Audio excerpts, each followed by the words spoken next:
Buenas noches con todos, a todos los que nos acompañan el día de hoy. Primero agradecerles a todos por su presencia, ¿no? En esta ocasión, continuando con los cursos que está dando nuestro Comité Permanente Académico de SOCEMUNT. Tenemos el agrado de presentar en este caso el tema de VIH y SIDA, que va a estar a cargo de nuestro ponente, el estudiante de medicina Diego Aguilar Carranzo, ¿no? Él es alumno de sexto año de la Facultad de Medicina de la Universidad Nacional de Trujillo, es participante del proyecto Hermano Mayor 2024 y es asesor del programa Aprendes tú, aprendo yo del Centro de Estudiantes de Medicina de la Facultad de Medicina de la UNT en el año 2025. A continuación vamos a dar inicio a la ponencia. Diego, te doy el paso para que puedas comenzar.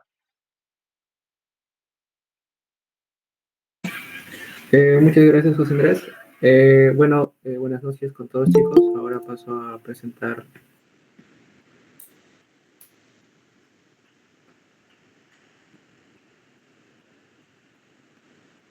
Ok, ¿me confirman si se logra ver?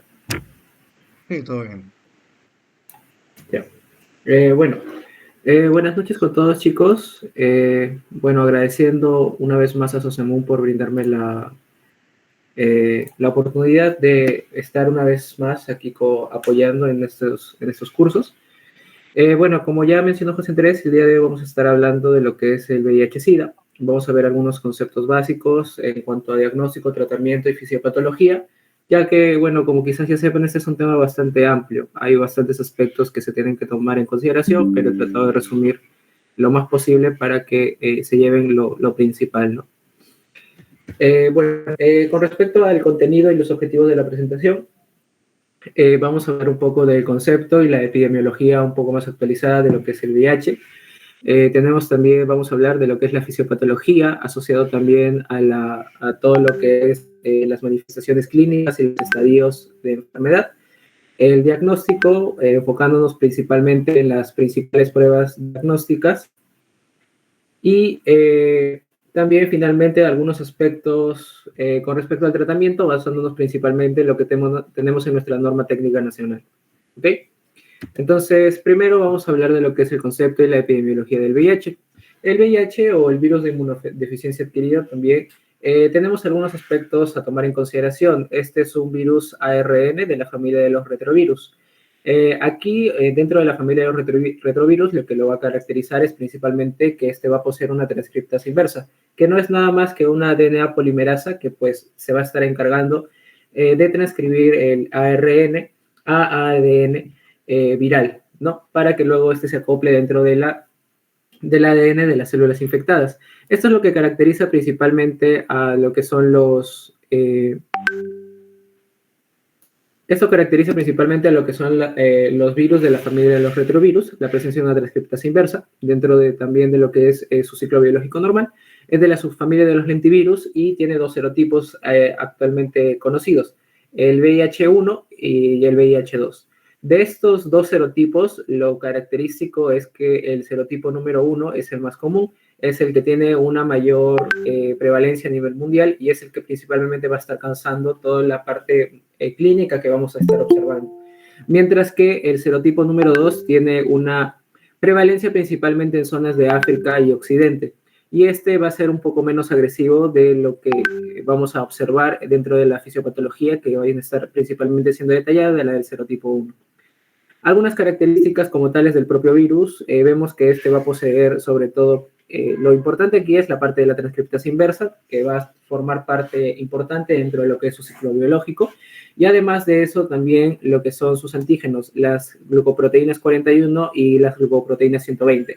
Estas dos glucoproteínas, ¿por qué son relevantes? Porque dentro del primer momento, que es la entrada o el contacto que tiene el virus con las células que va a infectar, en este caso linfocitos TCD4, van a ser los que van a estar implicados, estas glucoproteínas de membrana van a estar implicadas dentro de la entrada y sobre todo dentro del contacto y en la función de membranas que va a haber entre la membrana lipídica del virus y la membrana celular de los linfocitos TCD4.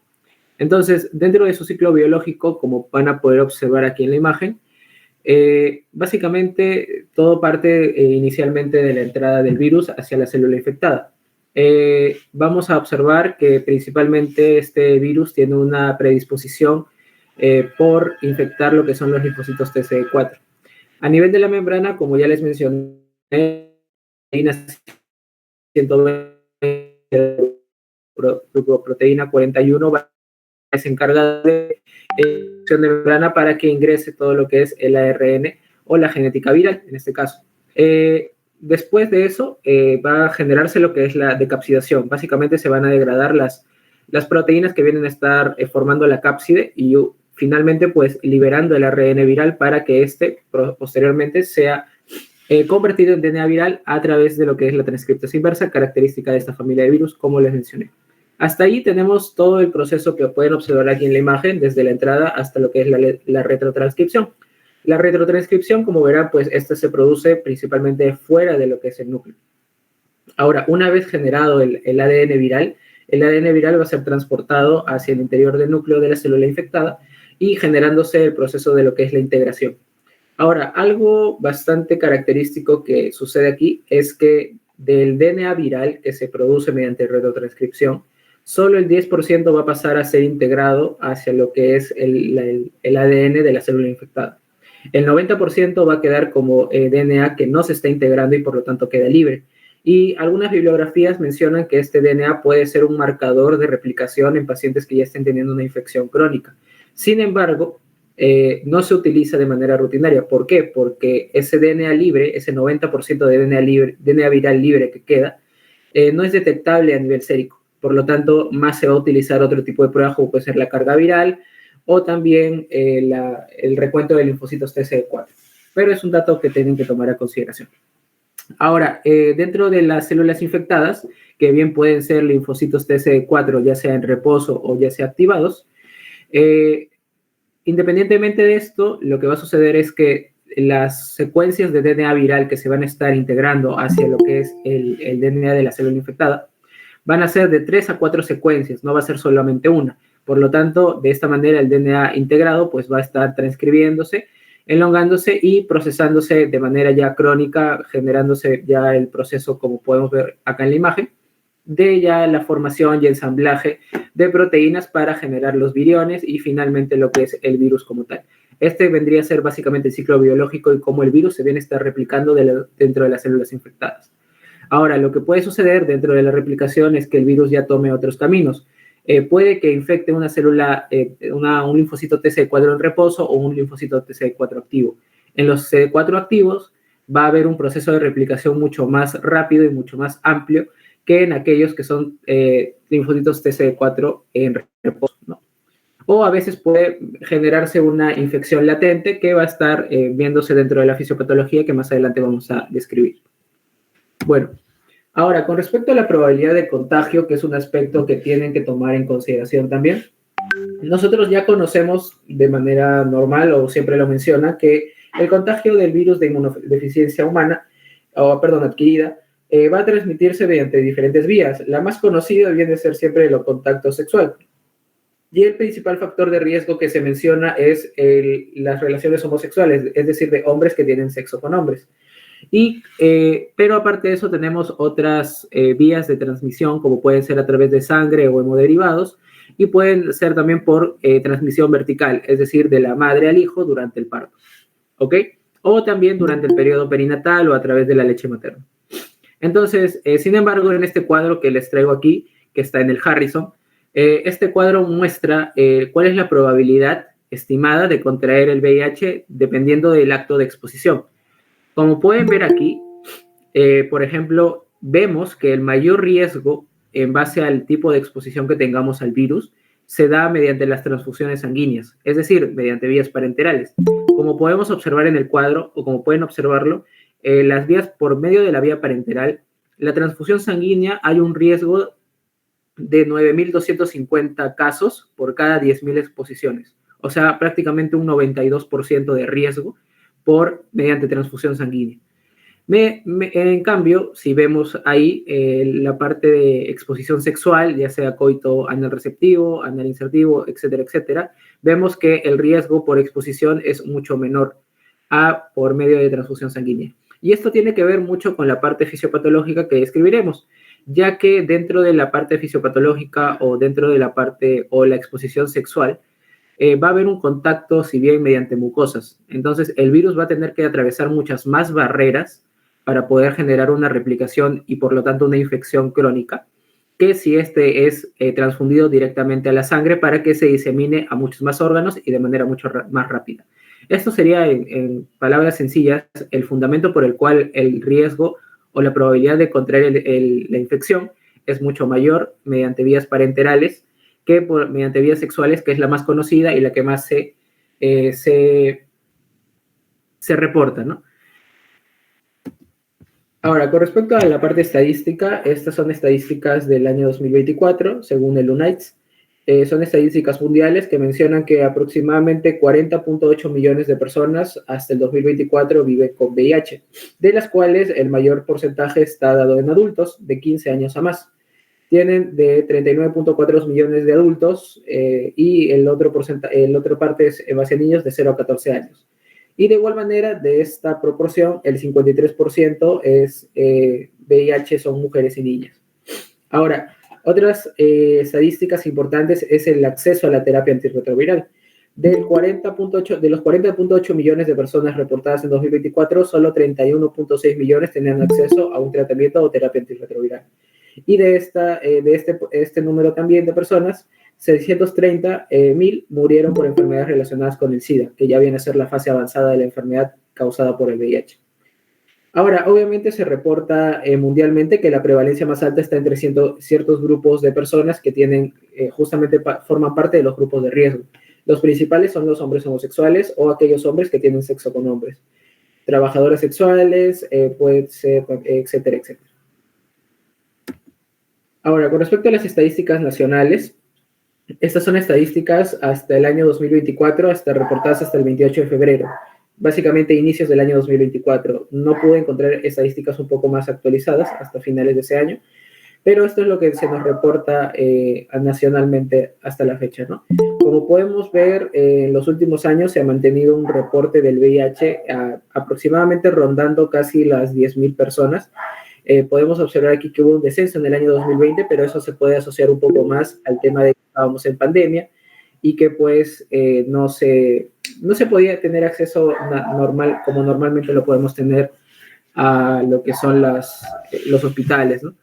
Entonces no podía haber un reporte como tal en real de los casos que pudo haber en ese año. Sin embargo, en los años siguientes, 2021, 2022, 2023 y 2019, vemos que la tendencia es aproximadamente a casi llegar a 10.000 reportes por año.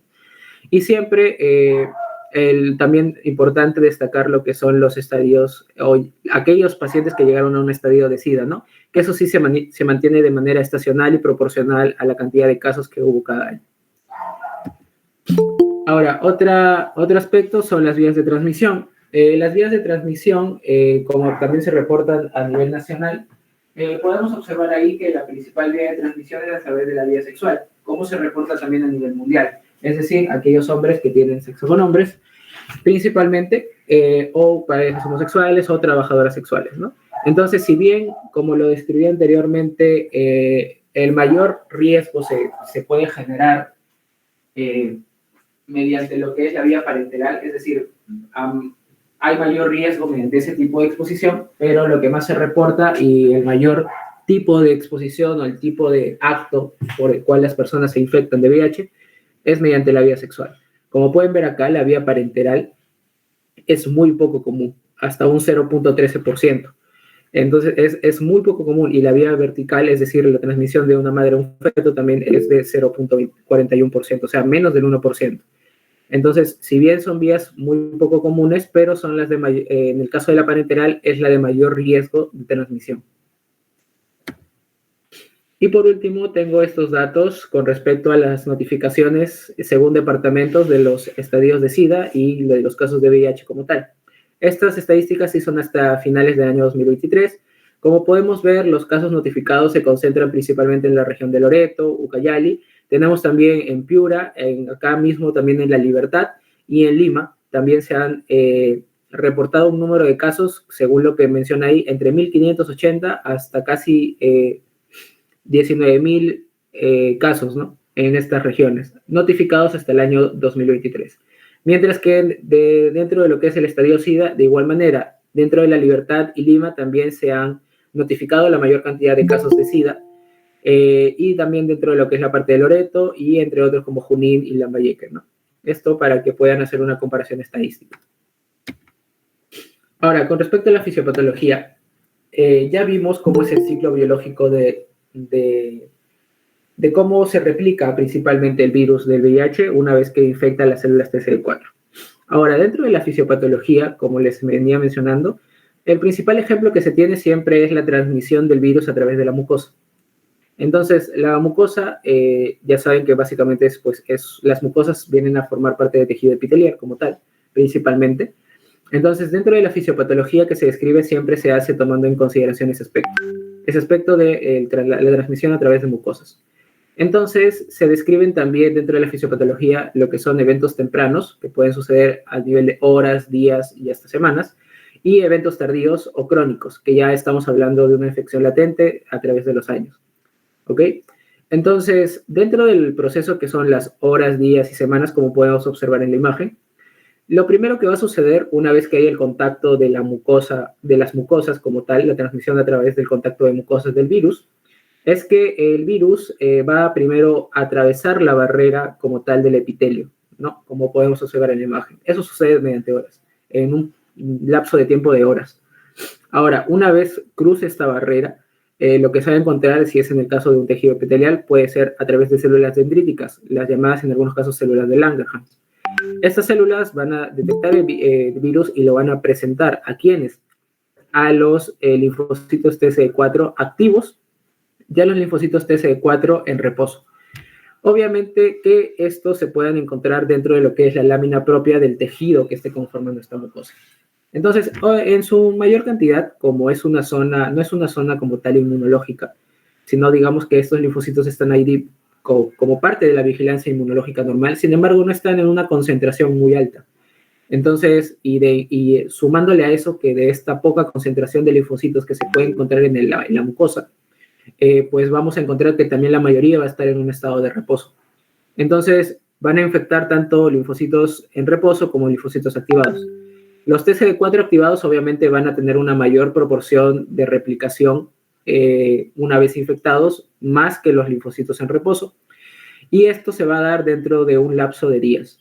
Es decir, dentro del lapso de días es que se va a generar la infección primaria del virus hacia estas células y se van a estar replicando de manera constante en estos virus, siempre pues escapando del proceso inmunológico naturalmente conocido, ¿no?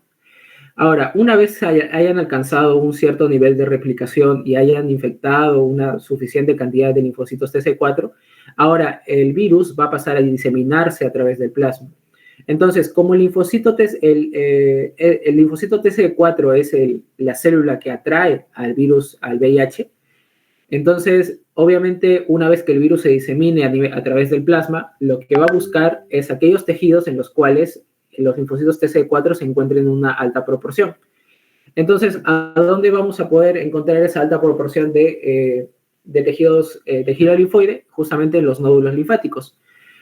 Principalmente en los nódulos linfáticos, donde hay una alta tasa de concentración de linfocitos TCD4, es ahí donde se va a establecer ya el virus una vez diseminado, ¿no? Ahora, aquí, a partir de aquí, una vez llegado a los nódulos linfáticos, lo que va a estar sucediendo ya es que se va a dar el proceso crónico como tal, que ya va a estar hablando de semanas y años. Entonces, acá es donde va a haber una mayor tasa de replicación del virus, porque va a haber más células que va a poder infectar y dentro de las cuales se va a poder ir replicando. Entonces, acá es donde se va a estar generando en un primer momento la reserva viral y también, aparte de eso, se va a estar generando una tasa de replicación del virus constante. Estos dos factores, sumado a otros factores que el propio virus tiene para evadir la respuesta inmunológica del organismo, son aquellos que van a perpetuar la infección, van a generar que la infección se vuelva crónica, porque el virus va a estar replicándose a una tasa constante y elevada, va a estar evadiendo la respuesta inmunológica natural del organismo y va a estar con una alta tasa de infección, ya sea de una infección latente o una infección generando reservas a nivel de estas células infectadas, ¿no? Entonces, esos son, digamos, a grandes rasgos, los mecanismos mediante el cual la infección se puede volver crónica. ¿Ok? Y acá lo que vemos es la evolución típica de un individuo infectado con VIH que no recibe tratamiento, obviamente, ¿no? Este cuadro, esta imagen también lo pueden ver en el Harrison. Acá, como podemos observar, vemos la relación entre la infección primaria, es decir, el recuento de linfocitos TC4 que observamos aquí, y lo que es las copias de RNA viral, ¿no? Vemos que tras la infección primaria, el conteo de linfocitos TCE4 va a disminuir abruptamente, pero no llegando a rangos, digamos, que se pueda considerar ya como SIDA o ya un estadio un poco más avanzado. Mientras que de manera aguda, en las primeras semanas, como hemos visto ya en la fisiopatología, el aumento de copias del virus va a aumentar de manera bastante drástica, ¿no? Esto en un lapso de semanas, básicamente, de 6, 7 semanas, alcanza el pico. Entonces, vemos que hay una correlación entre la infección aguda, que es lo que se describe acá como síndrome agudo del VIH, en el que va a haber una diseminación amplia del virus hacia los nódulos linfáticos o hacia otro tipo de tejidos linfáticos, y lo que menciona acá, ¿no? La siembra en los órganos linfóides, ¿no? Va a haber una tasa de replicación alta, y la infección primaria que pues va a estar afectando a igual escala lo que son los linfocitos TCE4, ¿no? Ahora, una vez establecido esto, vamos a pasar a una etapa de latencia clínica, que como pueden observar aquí, puede durar años.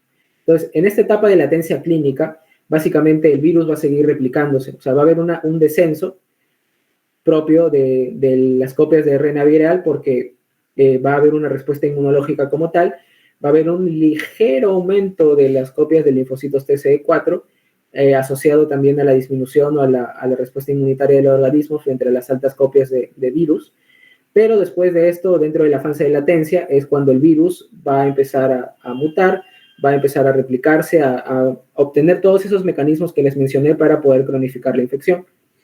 Entonces, dentro de la etapa de latencia clínica, el paciente va a poder encontrarse incluso asintomático y va a estar habiendo una replicación sostenida de lo que es el virus, ¿no? Entonces, como podemos observar aquí, va a haber un aumento constante dentro de un lapso de años de lo que es el virus como tal, el virus del VIH, y asociado a esto, pues va a haber un descenso de la latencia clínica, ¿no?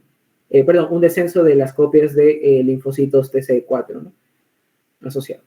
Una vez pasada esta latencia clínica, vamos a llegar a un punto en el que el paciente ya va a estar presentando síntomas generales y un punto incluso en el cual ya estaríamos hablando de enfermedades oportunistas. Cuando ya hablamos de una enfermedad sistémica como tal, ya estaríamos hablando incluso de lo que es el SIDA, ¿no? Que viene a ser ya la fase más avanzada de la infección por el virus de VIH. Y si no se trata, pues obviamente el resultado va a ser la muerte a causa de estas infecciones. Ahora, un poco para describir lo que les mencionaba con respecto a las fases, tenemos la infección aguda, ¿no? La infección aguda en realidad no se va a dar en todos los pacientes, se puede describir hasta en un 50-70% de casos y se da en un promedio, como hemos visto en la imagen, entre 3 a 6 semanas después de la infección primaria. Ahora, si bien se puede asociar a esa elevación aguda de las copias de carga viral, sin embargo, si correlacionamos esa carga, ese nivel de viremia, con las manifestaciones clínicas o la gravedad de estas, no porque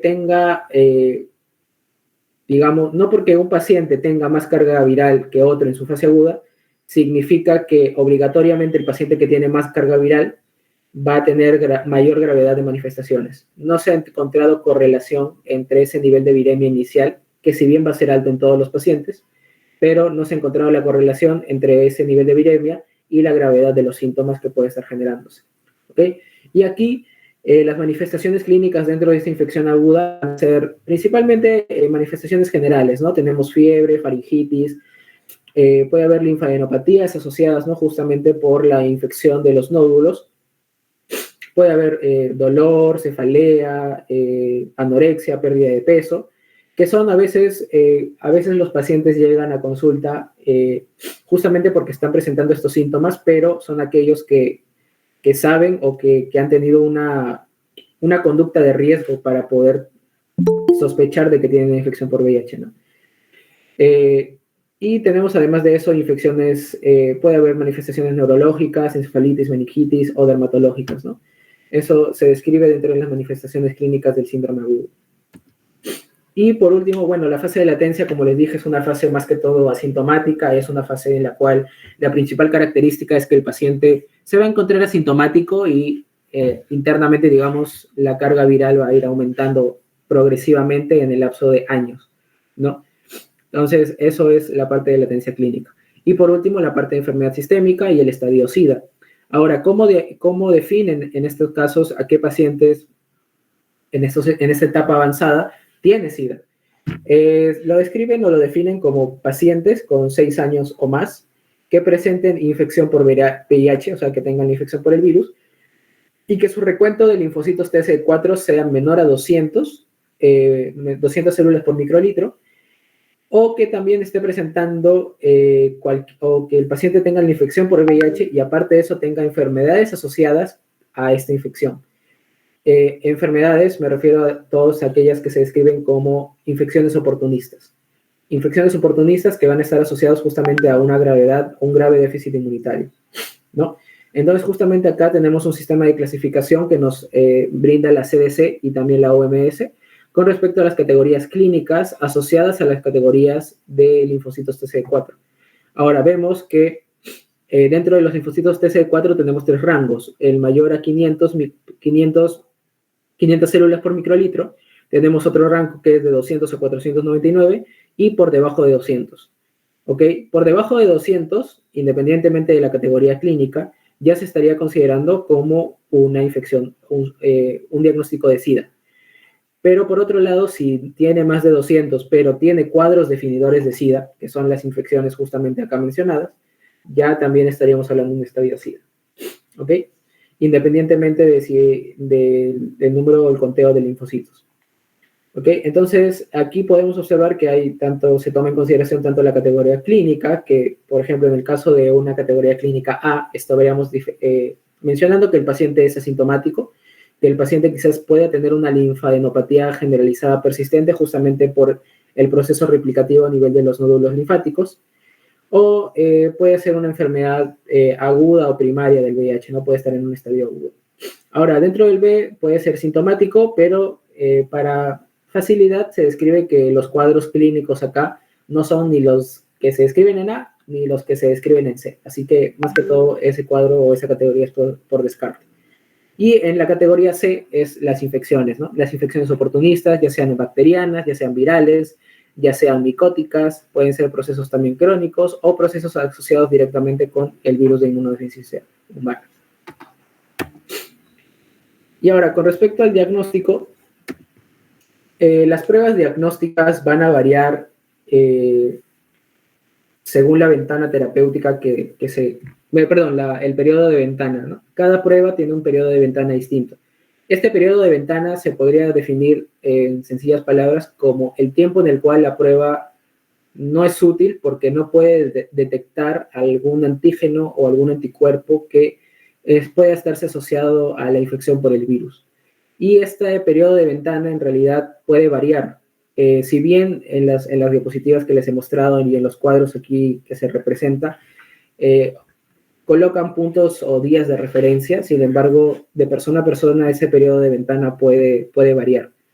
Por ejemplo, acá lo que mencionan es que el RNA viral va a poder detectarse a partir de los 10 días y que la prueba que vamos a poder utilizar únicamente a partir de ese momento va a ser el PCR.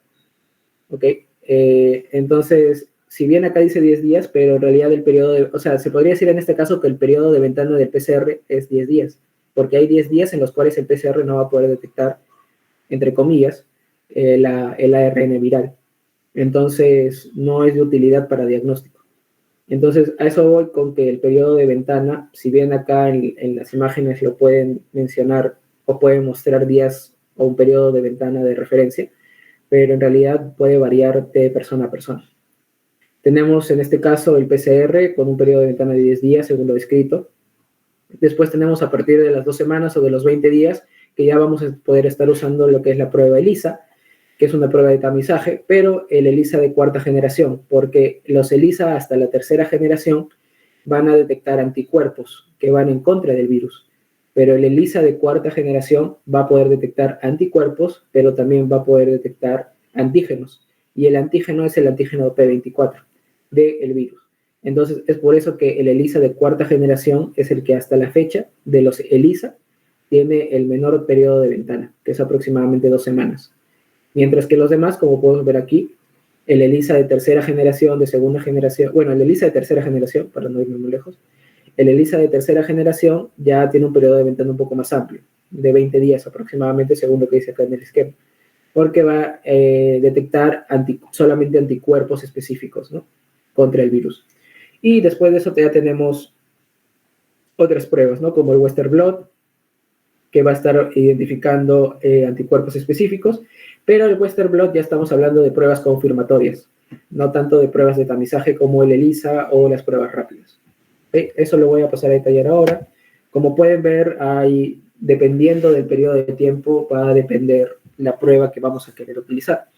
Tenemos disponibles pruebas diagnósticas directas e indirectas. Las pruebas directas, como las pruebas rápidas o el ELISA de cuarta generación que les mencionaba, son pruebas que van a ser utilizadas principalmente para tamizaje, ¿ok? Mientras que las pruebas indirectas, como tenemos, por ejemplo, el Western Blot, o también tenemos la quimioluminiscencia, la inmunofluorescencia, van a ser pruebas ya de confirmatorias, ¿no? Acá tenemos un pequeño esquema, algoritmo resumido en cuanto a pruebas diagnósticas. Ahora, lo que siempre se hace principalmente para detectar lo que es la infección por VIH inicialmente, es primero hacer pruebas de tamizaje y dependiendo de los resultados de estas pruebas de tamizaje, pasar a las pruebas confirmatorias. Primero, lo que se suele utilizar acá en nuestro país son pruebas rápidas. El tipo de prueba rápida que más utilizamos son pruebas rápidas mediante inmunocromatografía, que son, por ejemplo, las que usábamos como pruebas rápidas de COVID, por ejemplo, ¿no? Esas que ponían un pedazo de sangre una gota de sangre en la prueba y detectaban las inmunoglobulina G, inmunoglobulina M. Ya, ese tipo de pruebas, inmunocromatografía, son las pruebas rápidas más utilizadas en nuestro país como prueba rápida de VIH. ¿Okay? Entonces, dependiendo de los resultados, como podemos observar ahí, vemos que el paciente se encuentra, puede ser no reactivo o puede ser reactivo. Si el paciente sale con una primera prueba rápida como no reactiva, entonces lo podemos definir de dos maneras, que el paciente no está infectado o que el paciente se encuentra en un periodo de ventana. Entonces, en estos casos, si el paciente no está infectado, pues ya se puede descartar el caso, pero si por algún motivo tenemos una sospecha de que el paciente, o sea, de que haya estado expuesto con una exposición bastante, tengamos la creencia firme de que ha estado expuesto a la infección o expuesto al virus, entonces si al paciente lo definimos con un periodo de ventana, entonces podríamos pedirle que vuelva después para tomarle otra prueba, ¿no? Esos son los dos escenarios que podría hacer si es que el paciente resulta no reactivo, que descartemos el caso o que por algún tipo de sospecha que tengamos al momento de estar con el paciente, de hablar con él, podamos pensar que el paciente se encuentra dentro de un periodo de ventana y haya que hacer una prueba nuevamente y más adelante. ¿Ok? Y el otro caso es que el paciente te resulte reactivo. Ahora, si el paciente te resulta reactivo, lo que vas a hacer es pedirle otra prueba rápida o en caso de que tu establecimiento de salud ya no tenga, puedes pedirle también un ELISA. ¿Ok? Eso en caso de que la primera te salga reactiva. Entonces le pides otra prueba rápida o le pides una ELISA y este también te puede salir no reactivo o te puede salir reactivo. Si la segunda prueba, ya sea la prueba rápida o ELISA, te salga no reactivo, entonces pasas igual a descartar el caso o a considerarlo un periodo de ventana. Pero si esta segunda prueba ya te sale reactiva, ahora, como tienes dos pruebas rápidas reactivas o tienes una prueba rápida y un ELISA reactivo, ya vas a pasar a las pruebas confirmatorias. Las pruebas confirmatorias que usamos en nuestro país, inmunofluorescencia indirecta y el Western Blot. La que primero utilizamos, inmunofluorescencia indirecta. Ahora, usando esta prueba confirmatoria, pues tienes el caso en el que te da positivo, que ya estaríamos hablando de una infección confirmada, negativo, no infectado, y el tercer caso es que te salga indeterminado. ¿Ok? Si te sale, solo en caso de que te salga indeterminado, tú pasarías a hacer una segunda prueba confirmatoria, que es el Western Blot. Y el Western Blot ya te va a salir positivo, negativo, y en caso te salga indeterminado, le repites la prueba entre 3 a 6 meses. Ese es más o menos el esquema.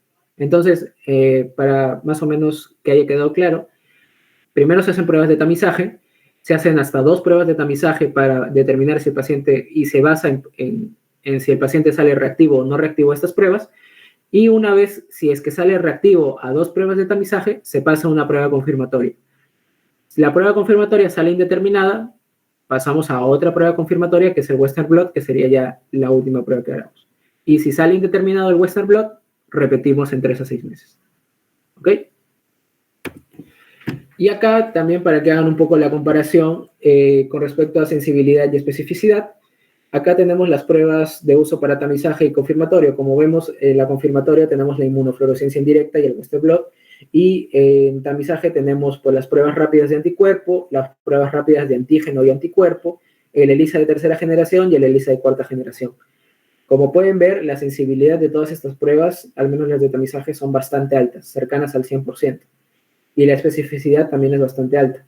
Entonces, es por eso que verdaderamente el resultado, si sale no reactivo, reactivo, nos puede ayudar a descartar o confirmar una infección en un primer momento.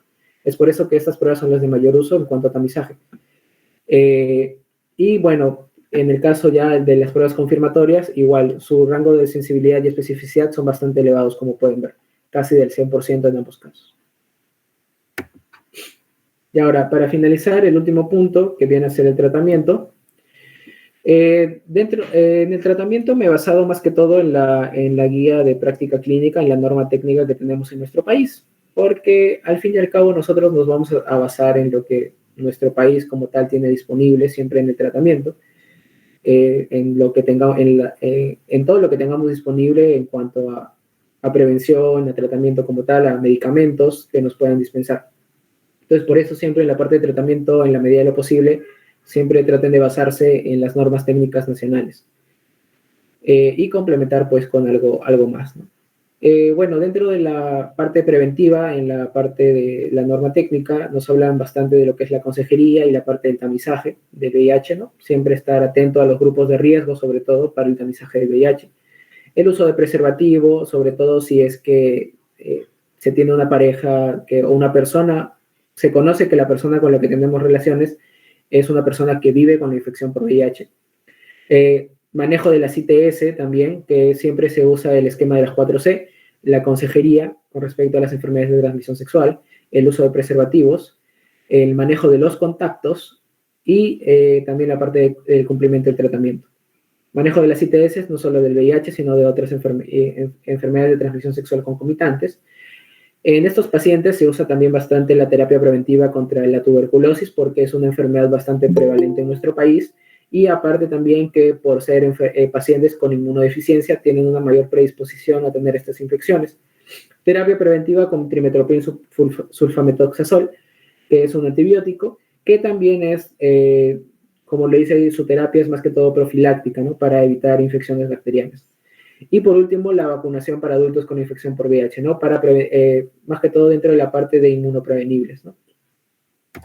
Dentro de los esquemas que les traigo aquí, estos son los esquemas que van a encontrar en la norma técnica nacional. Acá tenemos los esquemas de la terapia preventiva para tuberculosis, dentro de los esquemas de tratamiento como tal, y la parte de vacunación. La parte de vacunación, como pueden ver, tiene vacunas como la diftotétano, la hepatitis B, la influenza que se da anualmente y también el neumococo, ¿no? Aquí este esquema de vacunación, también lo que menciona la guía nacional, es que puede variar dependiendo de las actualizaciones que tenga nuestra guía nacional de vacunación, ¿no? Se basa bastante en eso. Y ahora, con respecto a la terapia antirretroviral, también se dan algunas indicaciones con respecto al inicio de esta, para la indicación que se le da a estos pacientes. Se debe dar en el plazo más corto posible una vez detectada la infección en estos pacientes. Se debe incluir una evaluación inicial en la cual haya análisis y examen físico completo que nos ayude a determinar si el paciente ya está presentando síntomas de inmunodeficiencia o síntomas de que el paciente puede estar presentando una infección, porque eso es lo que principalmente nos preocupa en estos pacientes. Se inicia la terapia independientemente del estadio clínico que ya hemos visto, A, B o C, o también del recuento de linfocitos TCD4 y de carga viral. Además de eso, se pide de rutina a estos pacientes exámenes auxiliares como parte de la evaluación inicial, un hemograma completo, se pide también radiografía de tórax y vaciloscopía para descartar tuberculosis, descarte de otras ITS, etcétera, etcétera. Y además de eso, es importante que sepan que un paciente que inicia terapia antirretroviral tiene que hacerlo de manera voluntaria y siempre se realizará en base al consentimiento informado del paciente, porque en esta guía también nos presentan un modelo de consentimiento informado para pacientes que van a iniciar TARP. Es por eso también que al paciente se le tiene que informar acerca de los beneficios y los riesgos que puede estar presentando conforme inicia la terapia. Ahora, dentro del esquema de tratamiento inicial o de elección, siempre se da la terapia triple. Tenemos, como ven, el primer esquema de elección o el que más mencionan es el tenofovir, la lamivudina y dolutegravir. Esto sería muy bueno que lo aprendan porque siempre lo preguntan. Es una tableta que ya básicamente viene en presentación en la que ya viene la tableta con estos tres medicamentos en la dosis que ya está mostrada ahí y se da una tableta cada 24 horas. Ahora, estos esquemas son esquemas también de primera línea, pero son esquemas en los cuales se cambia, o mejor dicho, son de primera línea, pero se cambian algunos medicamentos en base a si el paciente presenta alguna contraindicación o si es que presenta algún efecto adverso conocido a esto, ¿no? Como podemos ver, el dolutegravir se puede cambiar por efavirenz, o la lamivudina también se puede cambiar por entricitabina, ¿no? Igual se dan a dosis fijas combinadas cada 24 horas en una tableta que ya tiene los tres fármacos. Estos son los esquemas de elección principalmente. También hay esquemas de segunda elección, eso es un poco más, está un poco más detallado en la guía, la verdad no quise ahondar un poco en esto porque la verdad es que son bastantes esquemas en los que hay un sinfín de combinaciones de estos fármacos, ¿no? Entonces no quise ahondar todo esto, pero si gustan lo pueden revisar en la norma técnica. Y por último, el monitoreo y la falla virológica. El monitoreo con respecto primero a lo que es la terapia, se dice que al paciente se debe evaluar mensualmente o algunas bibliografías dicen cada 2 a 4 semanas por los primeros 3 meses. Luego de eso se da la evaluación cada 3 meses hasta que cumple su segundo año con el tratamiento y después cada 6 meses a partir del tercer año de tratamiento. Esto más que todo porque se debe evaluar si es que el paciente está presentando reacciones adversas a los medicamentos de la terapia que está recibiendo, si es que ha hecho alguna reacción alérgica, si es que ya se podría considerar que el paciente esté con alguna contraindicación para alguno de los medicamentos dentro de su terapia. Esto más que todo se hace con la finalidad de asegurar la adherencia al tratamiento en estos pacientes. Es por eso que se mantiene una evaluación constante a un primer momento con respecto al tratamiento antirretroviral. Después de eso se hacen controles semestrales del reencuentro de linfocitos TCD4 y carga viral según lo que dice la norma técnica. En algunos otros países o en algunas bibliografías dicen que se hace cada 4 meses, pero nuestra norma técnica menciona cada 6 meses. Pero igual el reencuentro de TCD4 o de carga viral se podría hacer fuera de estos controles semestrales por indicación médica, ¿no? En base al criterio ya que el médico tratante esté teniendo para indicarle el control. Y por último, la falla virológica. La falla virológica se define como que el paciente no se ha logrado suprimir la carga viral a menos de 1000 copias por mililitro a los 6 meses de iniciado el tratamiento, o que los niveles de carga viral que previamente eran indetectables ahora presentan valores de más de 1000 copias por mililitro en 2 mediciones con un intervalo de 4 meses. Así tal cual está descrito y definido en nuestra norma técnica nacional. Cuando nosotros detectamos que el paciente tiene una falla virológica, lo que se hace es solicitar una genotipificación del virus para evaluar a qué medicamento de la terapia antirretroviral es resistente. Y por ende, en base a esos resultados, nosotros ajustar la terapia y nuevamente se empiezan con las evaluaciones para continuar con la adherencia al tratamiento que viene a estar presentando el paciente. Bueno, esa era la última con respecto de la exposición. Muchas gracias. No sé si tendrán alguna duda.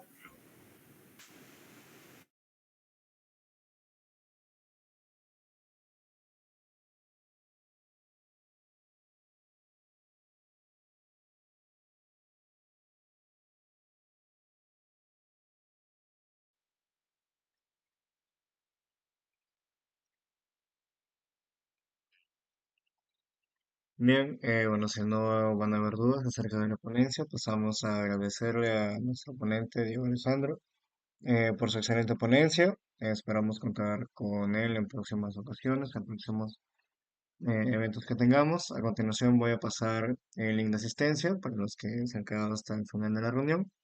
Y nuevamente agradecerte a ti, Diego Aguilar, por la ponencia que nos acabas de brindar. Muchas gracias a ustedes, chicos. Muchas gracias, José Andrés, también por la invitación nuevamente. Espero encontrarlos más adelante en otras ponencias. Muchas gracias a todos y que tengan un buen día. Bien, bueno chicos, ahorita voy a pasar el link del quizzes también para que puedan resolverlo y contestar las preguntas.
Bien chicos, pueden ir entrando.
Bien chicos, vamos a comenzar.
Bueno chicos, esos serían los resultados.